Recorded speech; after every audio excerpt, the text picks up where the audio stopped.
When I traveled to Rome, they didn't put a bio in the program. They put on the front the witness. That's how they introduced me, the witness. So I bear witness to the pain of hatred, but I also bear witness to the saving mercies, to the fact that God can change your life. I traveled to Dublin, Ireland, and I lived in a monastery for a while with Benedictine monks. And when I lived there, the first question that I was asked when I arrived on the premises, "Oh, how did they? Where are you from?" You know, this guy was 99 years old this month. And I looked at him and I said, "Birmingham, Alabama." He was like, "Whoa." And then he said, "They treat you better." And monks don't talk. But I got invited to dinner every day. They do their own cooking. I got invited to every day, the entire time, to eat dinner with them. In the evenings, they would send for me so that I could talk to them about everything I'm telling you that I was trying to understand. And I think what they were trying to do was just pour into me, to strengthen me, so that I could come back and take on whatever this is that we have, you know, going on over the country. I traveled to, well, this was in Rome too, but the people that picked me up, Pastor and his wife from over there in Rome, it was the first thing that he told me. He said, "Americans come up here all the time talking about black people. You know, we're trying to help them, but you know, they just can't. We don't know what the problem is." Sure you don't. You know, he told me that as soon as I got off the plane, and I really started feeling bad. You know, it makes you doubt yourself. It makes you, and I wondered, did I make the right decision to come over here? But when I arrived at that church, the first thing they did was serenade me with 5 Negro spirituals. They sang them in our language first, and then they sang them in their language. It was amazing. And I thought, what a wonderful way to welcome somebody, to greet them with aspects of their culture. And I tried to kind of bring some of that to this church, you know, when I got back. But, you know, folks, in a nutshell, it was a horrible experience. I don't wish it on anybody. Bombing. We have a lot of, the pattern seems to be in our country now. If you don't agree with me, I'm going to beat you up. I want to make sure you pay if you don't agree with what I say or with what I'm doing. You know, we have a lot of bullies in our country. But I think that the majority of the people that are creating a lot of the problems we have is a small number. I think that number is much smaller than the people who really just want to live their lives, raise their children, and follow their dreams, whatever those happen to be. And so wherever, and I thought after I really started preaching those kinds of sermons that, well, my husband said, you sure you trying to get number two? I said, I'm not trying to get anything. I don't ever stay at home. I think the world, people are hungry. On that survey that I sent out, some of the comments on that survey at the bottom was, we need it now. We need it in a hurry. Hurry up and do it. They didn't really understand, I don't think, how we bring about just reconciling to people. Reconciliation just depends on you. It's that simple. We're free-willed beings. It's on you. You treat me the way you want to. Every day, every hour. It's your decision. It's my decision. You know? And so I listen to sermons in Jewish churches, white churches, black churches, and I listened to the messages. And after about 5 years of that, I saw why we have a lot of the problems that we have. That people aren't taught. Our children aren't taught that either. Our children aren't taught to respect other people. Our children aren't taught to respect anybody. You don't have to respect anybody. In my house, the worst thing you could do was disrespect my mother. My dad was on you. You know, but the children aren't taught, and I see it when I go to the schools. I see it. They're not taught to respect anybody. You do your children a tremendous disservice if you don't teach them to respect all people. All people created in the image of God. This is what the Bible says. If you read it, if you use that term Christian, That's what it said. God breathed the breath of life into all of us. We're created in his image. I did not evolve from somewhere or from some animal. We're all the same. Even the scientists have told us. Early 1980s, they discovered DNA. And what did they tell us? At any given point, even with all of you in this room, our DNA is 99.9% exactly the same. It's exactly the same. That 0.1% has to do with environment. Maybe you grew up in Brooklyn or Boston, and your family was your dad was a concert pianist or whatever, and my dad may have worked in one of the steel mines, you know. But environment plays a big part. It doesn't determine intelligence. Opportunities to expand and to learn, it just, you know, I need so many children that have been trashed and told that they weren't worth anything. And there are white ones that tell me that too. I mean, they're black, white, all the children just, if they can't be used for something, the children, then they're not welcome anywhere. You gotta kind of pander to the whatever the adults want. This is how kids are feeling now. And we've seen, to my knowledge, the greatest instances of trafficking now that we've ever seen. So I started out just trying to understand where the hatred came from. That's how it started with me. When this church was founded, I was 15 years old, and I had been here since I was 2. But I started out trying to understand, what can I do to make a difference? And I couldn't pretend anymore. By the time I reached 40, I'm getting up there. I'll be 75 on my birthday, but I'm getting up there. But you know, I'm not trying to please anyone. I'm not trying to win any prizes. I'm going to tell the truth. You know, and I think churches ought to tell the truth. If God has called you to any aspect of ministry, I think we all should tell the truth. Now, this is our pastors of this church and all over the city. They're known for trying to help poor people. We have pastors that got out in March during the era of King. King called on them. You know, but just as good people, even if you don't call yourself a Christian, but just as good people. Just treat people the way we want to be treated. It's that simple. It's that simple. And hopefully that overflows into everything else, into the churches, the government, these positions all over the country that we have. Hopefully, if somebody really starts setting the right example, that examples will ripple, and we'll see something else. Let me just pause here. Tell me what you're thinking. Yes, ma'am. When I read your book, I was struck by all of the trauma you and your brothers went through from the bombing, and particularly towards the end of your book when you talked about you were called as a witness. I wonder, I just stopped where I was listening to your book, and I just stopped thinking, how? And I know you talked about the quandary of what do I do?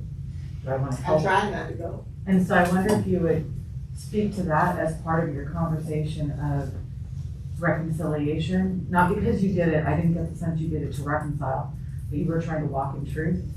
And I'm wondering, can you talk about that? Because I don't know how I would have done that. And I tried not to do it. I told them initially, they came to where I work, the place where I worked, and they brought a subpoena. And I called Doug Jones. And I said, I thought it was Doug Jones. I thought he was saying, Carolyn, nobody knows more about the church than you. We need you to come to court and do this. But Doug said, well, no, I didn't send you anything. He said, fax it to me. And when I did, he said, no, I didn't send you that. He said, you've been subpoenaed by the murderers. Yeah. Their attorney. Yeah, I was subpoenaed by the other side. And so I said, well, I'm not going. And he was quiet for a while. He said, Carolyn, they arrest people when they don't show up for subpoenas. I said, well, I don't care. I'm not going. I said, you tell them I see it. He said, no matter what excuse you have, the judge has to approve that excuse. He has to say she's sick, we'll do Zoom, or she's sick, we're not going to bother her, or whatever he's going to say. And so I got that subpoena, I think it was, almost 4 weeks before the trial was gonna happen, but I was just sick for 4 weeks. My stomach was messed up. I don't want to tell you, I felt like I was being messed up all over again. That somebody was doing it to me all over again. And my husband said, well, if you go, I'll go with you. And actually we walked in through the basement of the courthouse with a blanket over my head, trying to just avoid the reporters and the different people that show up for those kinds of trials. When we got there, I said the pain was just beginning. They put me in the holding room with the family of the man that bombed the church. His 2 grandsons, his pastor was there as his character witness. And then he had 2 neighbors there. And they all were there to say what a great man he was, what a good man he was. If I was going to really be gross and tell you, some days I was throwing up, I had diarrhea.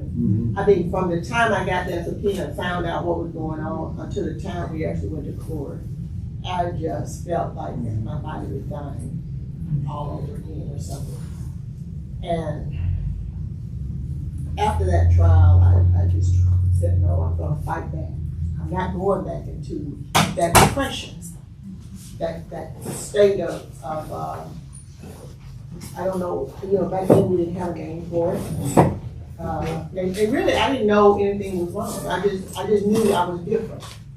I knew that I didn't laugh and play like anybody else after that. When I went off to college, as I said, I went to Fisk University, but I went over to Vanderbilt to speak in their chapel, and all the students came from Fisk, and the ones that knew me said, we don't really remember that we knew you were here.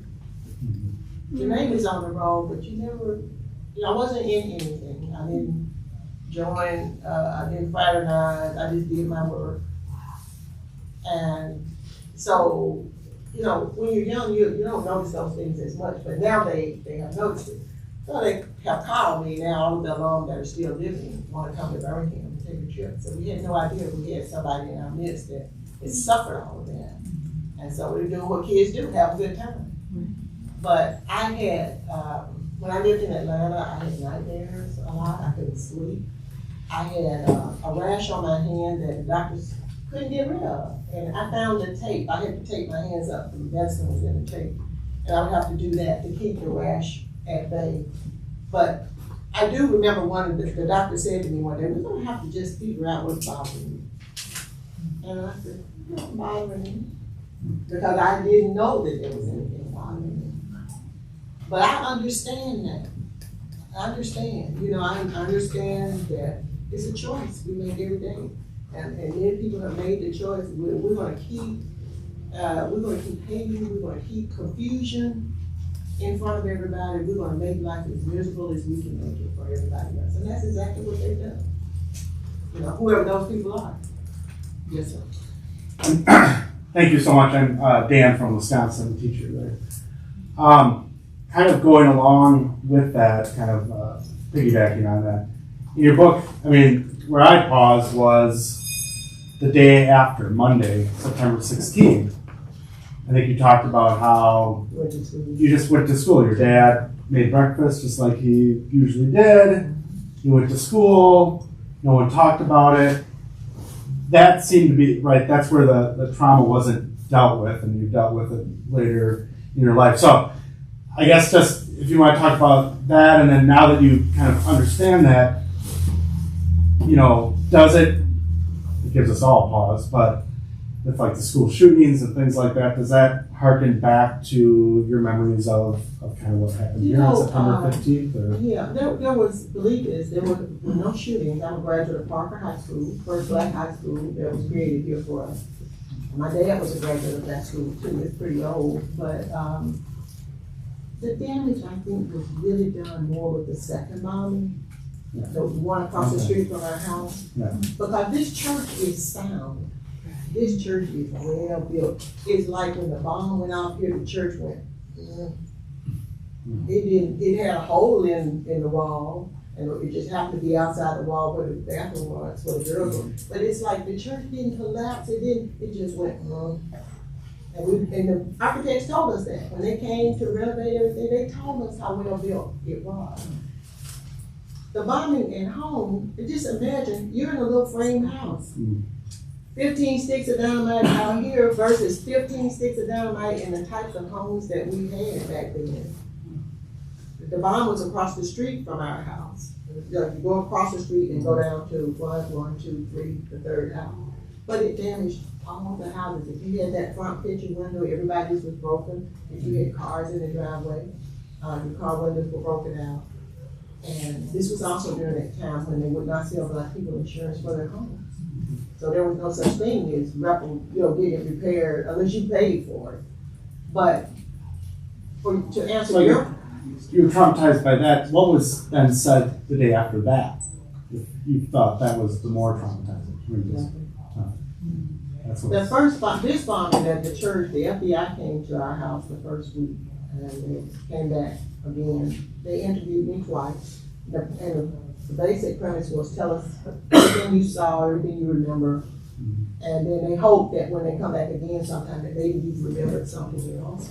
I just told them pretty much everything that I said to you.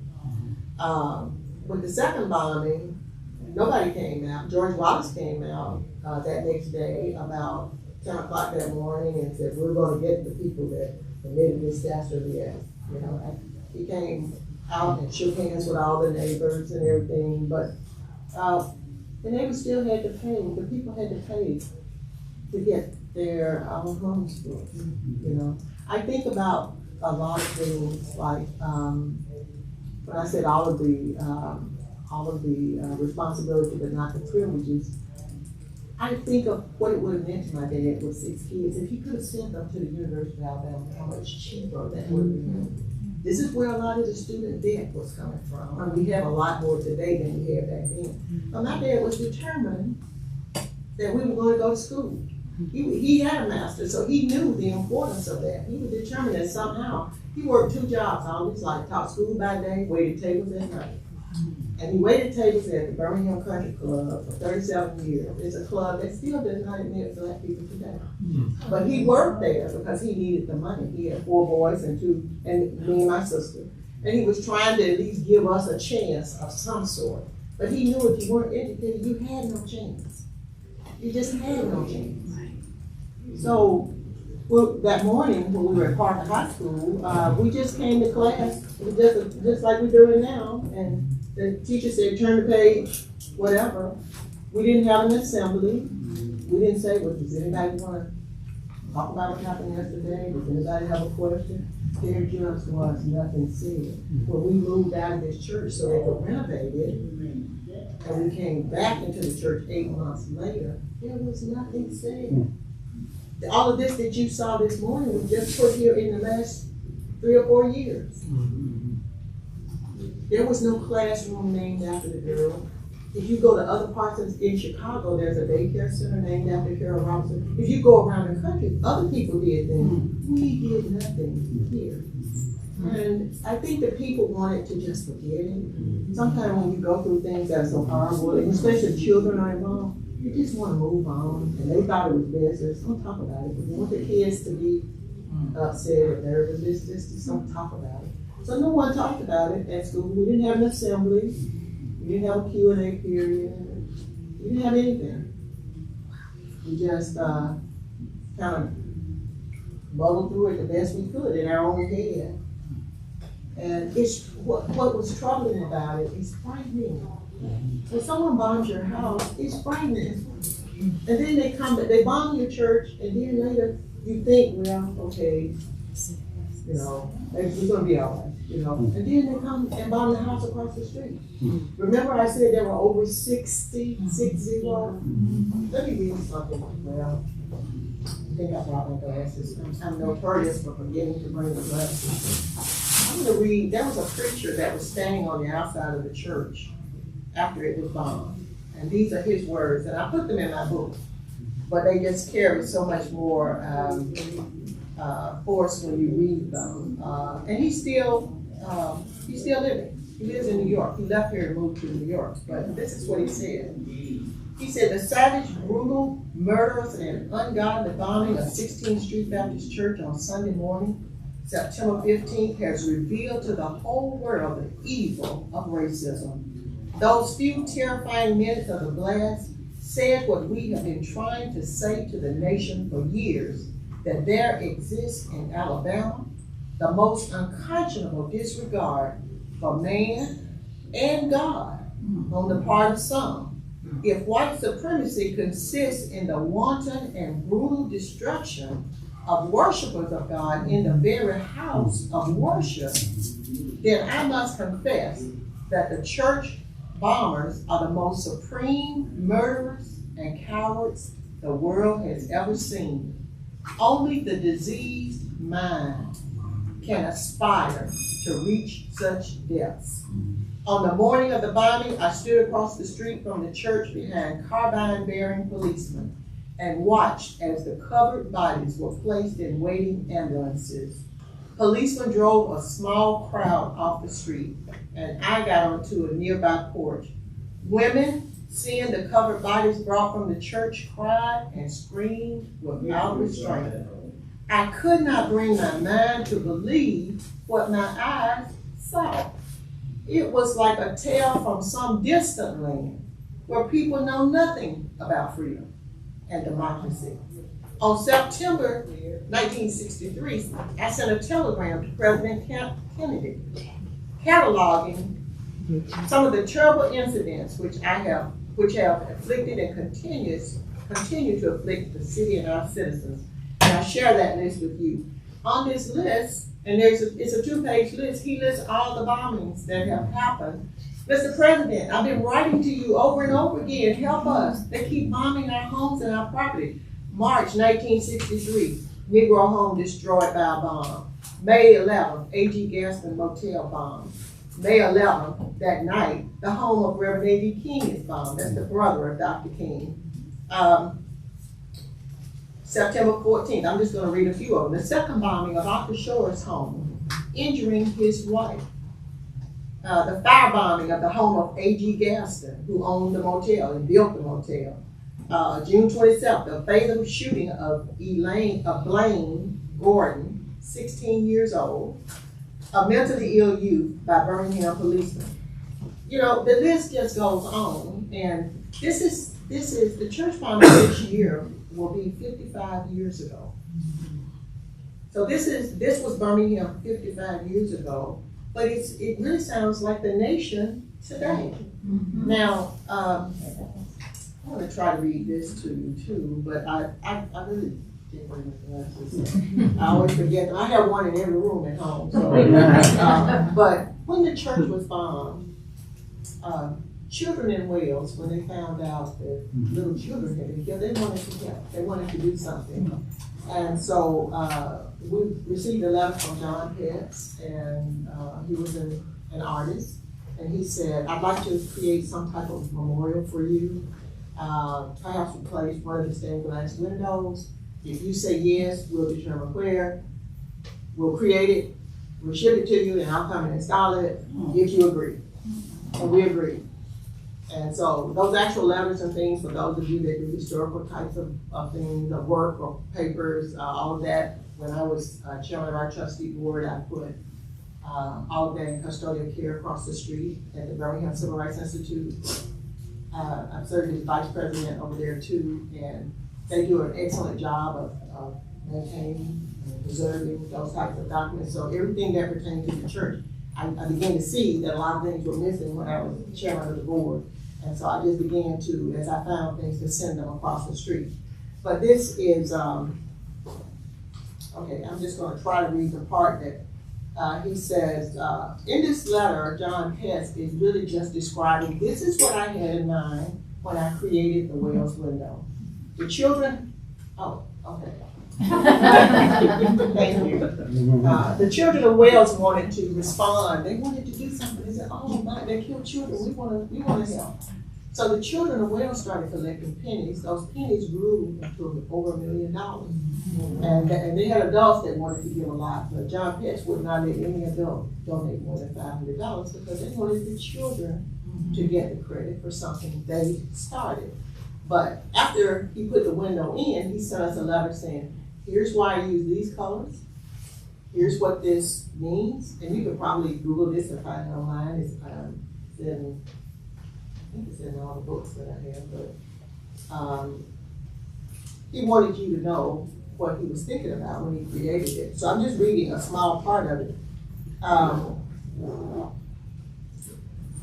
A word on the window. The great idea, you're going up there to see that. The great idea it seeks to express is the identification of Christ and every man in the face of the huge world problem of intolerance, the denial of human rights, hatred, violence of man against man, color bars and segregation. The simple words of Christ stand out. You do it to me. And as much as you do it to the least of these, you do it to me. The arrow in the bar of the grove stands for the spear in the side and all violence and suffering. Surely the core of Christ's message is what each man does to his neighbor. Surely the core of his message is what each man does to his neighbor. And the answer to the question, who is my neighbor? Perhaps you will be asked about the significance of the large hands of the figure in the window. They are emphasized in this way to express strongly the meaning of the crucified gesture of the wide figure. One hand is strong in protest. When you see it, it's like this. And the other hand is wide in acceptance and support. It's reaching back to help somebody while this one holds back the whatever. The rainbow forms a nimbus, is the light of the world and the unity of all colors and God's promises and God's covenant. You know, I would like at this time to send a message to all of you. Our deeply felt wish that the windows will stand high in your church for many years to come, the colors shining with the glory of the great simple truth which must prevail, that all men are brothers and that God is love. And I will add to that, and that a house divided will not stand. But even this man didn't know any of us. He's over in the country of Cardiff, Wales, and he's recognizing that things that we don't seem to recognize in our own country. This country has been blessed tremendously. I mean, from start to finish, we've had our little icks and nicks.